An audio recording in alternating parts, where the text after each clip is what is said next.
How's it going, everyone? I'm KingBlackToof. Lovely to have you here. Today we're going to analyze Black Blood, a create card. Now, the reason I'm doing this is because I'm really quite unfamiliar with this card. I don't think many people have seen it. It's not something which has taken a lot. But now the arena is finally out, you will get presented with this card occasionally. And really you need to know what it could possibly pull and how useful that's going to be with your overall strategy of cards you've drafted so far.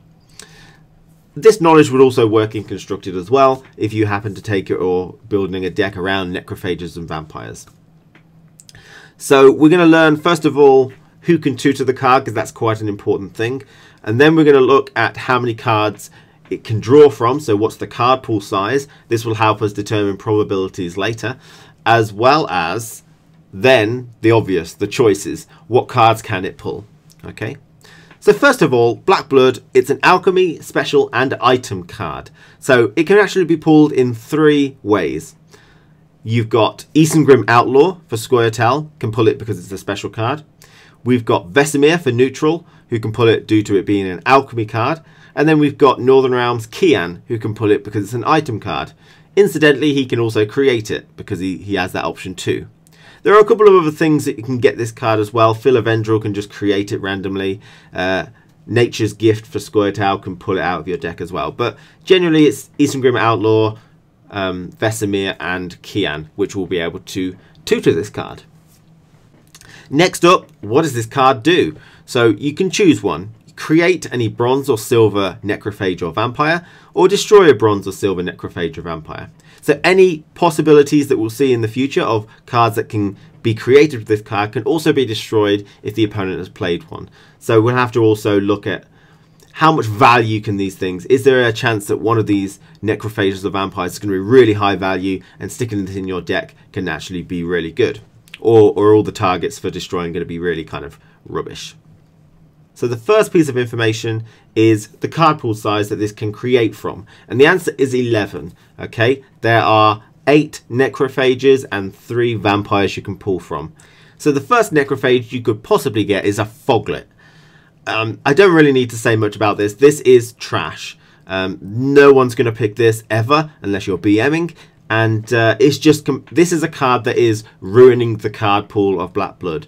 Okay, so now we don't have to worry about this card particularly, but if there are many bad cards, then it drastically gets worse. So this is something which is never going to be taken and it's just ruining the draw. So a really bad possibility here. 1 in 11 chance of getting this card. So next we've got the Ancient Foggy Boy, and these ones are actually reasonably good, I think. Now in Arena, we need some fog and we need some ancient foglets. I think that synergy in Arena is generally quite easy to get hold of. You can choose things like Monster Nest, you can choose things like Black Blood, you can choose things like Woodland Spirit, etc. And you'll be able to get this synergy quite easily.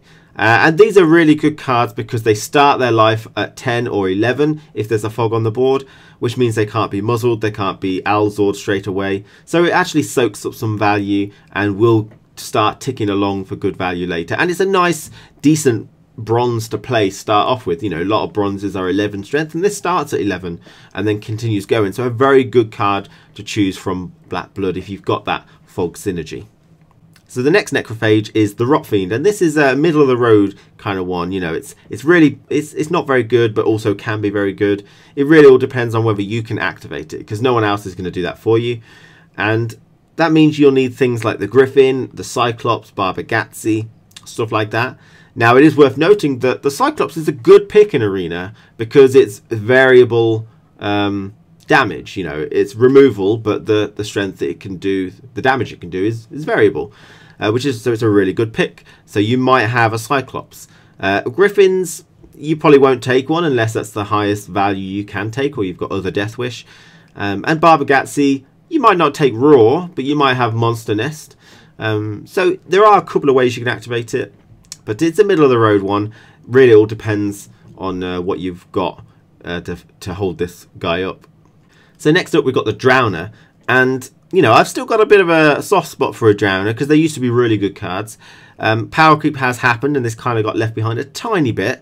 It's 11 if you've got Weather. In Arena, you may have Weather, you might not. It's possible for both situations. But movement can be quite useful, especially if you can take advantage of it with like marigolds. It's a nice card to see because it's a nice safety net, but you're not really always going to get maximum sort of utility from it, so just bear that in mind. So next up, the GHOUL. This is a very good card to get from a choice. It's just a very powerful card. You can easily get to like 16 or something if you got the right type of unit to consume. But I mean, having this as an option is just great because it means that you can look in your graveyard, see how much value you're going to get, and then use him. It's a great card. I mean, in Arena, you're not going to have too many Slyzards running around, so most things in the graveyard are free consumptions usually. So, really, really nice card. One of the best cards that you could probably get from a Black Blood if you've got the things in the graveyard. So, an extra point regarding this card, and I'll talk about this later, but I just want to bring up the fact that this card really shows an element of when Black Blood should be played. Should it be played at the beginning of the game or the end of the game? And we need to establish on how useful that's going to be. So this card would say that you should play it toward later, but other things like the Ancient FOGLET would say that you need to be playing it earlier to get the most value. So we'll have to analyze that, and I'll do that later. Now on to our silver necrophages. We've got OZZREL. You know, a great card as well. This is also one of the best cards you can get. It's like a GHOUL, massive value, but this time you can take something from the opponent if you think they do have a Restore, or you do think they have a Sigadrifa or something like that. Probably always better to take it from your opponent unless they've got nothing of value. Excellent card, excellent card, really, really good. But again, remember, this kind of shifts it towards the end of the game, maybe first play in round 3 or something, you know. So next up, we've got a buyer, also a first class choice, you know, the Monster Silver Mage. You've got the Clear Sky option, which is a nice option from Black Blood, but remember it's 1 in 11 that you'll get this card. You got an Arachas Venom to make her a 16-point play if you hit optimally, and you got a Rain if you need some weather for some reason. You know, you play her very early, so she can be played very late. Very early is bad. Torrential Rain is not too good, but maybe you can bait out a Clear Sky so you can use some other weather. And you've also got the idea that you can try and go for her from Black Blood if you need that weather clear. So our last necrophage is the MOURNTART, and she has seen better days, I would say. I still think that if you get her as an option towards the end of the game, she'll be an amazing play, you know. She should rival OZZREL or the GHOUL, maybe even surpass them. I think in Arena, you're not going to be playing too many cards which, you know, create a lot of things that will go into the graveyard. So maybe your graveyard won't get too full. But, you know, it's a nice card to have access to it towards the end of the game. But obviously, she's dead early on. And I think most of the time, she'll be not the card you choose. But there is the option towards the end that it could be really, really good for you. So onto the vampires now. Our first one is the NEKURAT. This is not a bad option. Well, not obviously the desired one most of the time. It's got a nice flexibility. I mean, if it's the best choice out of the 3, you get a FOGLET and maybe a Drowner or something. This allows you to set up a nice boon, which will buff up the NEKURAT 2 per turn, which is a nice just value over time there. Be aware, it's probably quite easy to counter, you know, to kill the NEKURAT, and you may not have any other vampires or beasts for the Moonlight to buff. But you can also use it to clear hazards that are played against you, which is a nice thing. If you can't get the Abaya, maybe you can get the NEKURAT and just overwrite the hazard, which is, so it's a nice little synergy flexibility card that you could get as a possibility. Next, we've got HUBERT. He drains all boosts from units in your deck, so most of the time this is not going to be very good at all. There's only a couple of instances where this could be useful. Obviously the Northern Realms deck where you boost cards in your deck, but you know, things like Nekkers, which have got boosted heavily, or Dolblafana Protectors, you could use that on him, you know, take all their boosts and plonk him down and be 50 or something. But in Arena, that's just not going to happen. Those cards are trash in Arena, and so will he be. So he's not a card that's actually any good. Even though he's got a really cool ability, it's just not going to work in Arena, I don't think. So it's probably a bad option to get when you play Black Blood.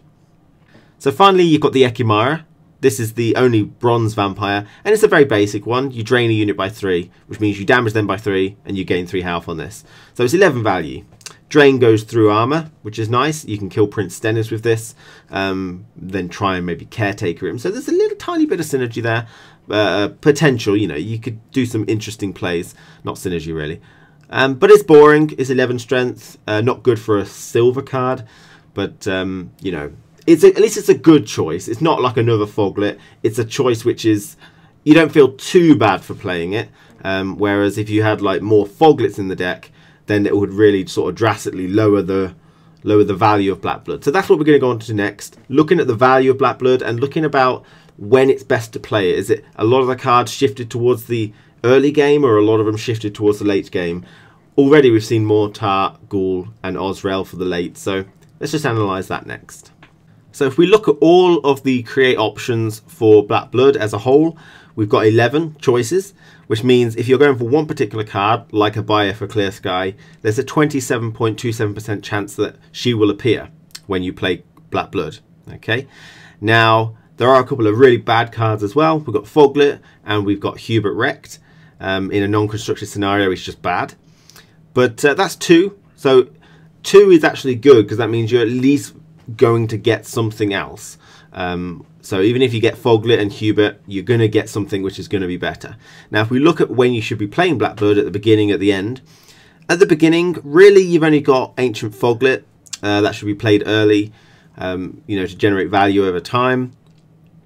But we've also got the NEKURAT, which you could play early to get the Moonlight, but it has the extra added flexibility that you could play a Blood Moon at the end of the game and get, you know, like a tiny Lacerate, which is really nice flexibility. You can play early or late on that one. Now, as for the rest, we've got GHOUL, OZZREL, MOURNTART. These should be played late. Now, what's really interesting here is that you can play it early, but in round 3, because then you guarantee something in the graveyard. MOURNTART, if you had a very long round 1, she could still be worth it. So it does seem to be, you know, early mid game in the late round is best for when Black Blood is supposed to be played. Now, in terms of destroying a card, OZZREL is a great one to destroy. GHOUL is a great one to destroy. MOURNTART, if people play it, but not many people do. They're generally your best bets to actually destroy something. Okay, so there's a couple of good options to destroy a Necrophage with GHOUL and OZZREL, but other than that, it's not something you'll take very often. Okay, so I hope this has helped. Please let me know if it has done, and I'll see you later, guys. So thank you for watching. Take care. See you again very soon.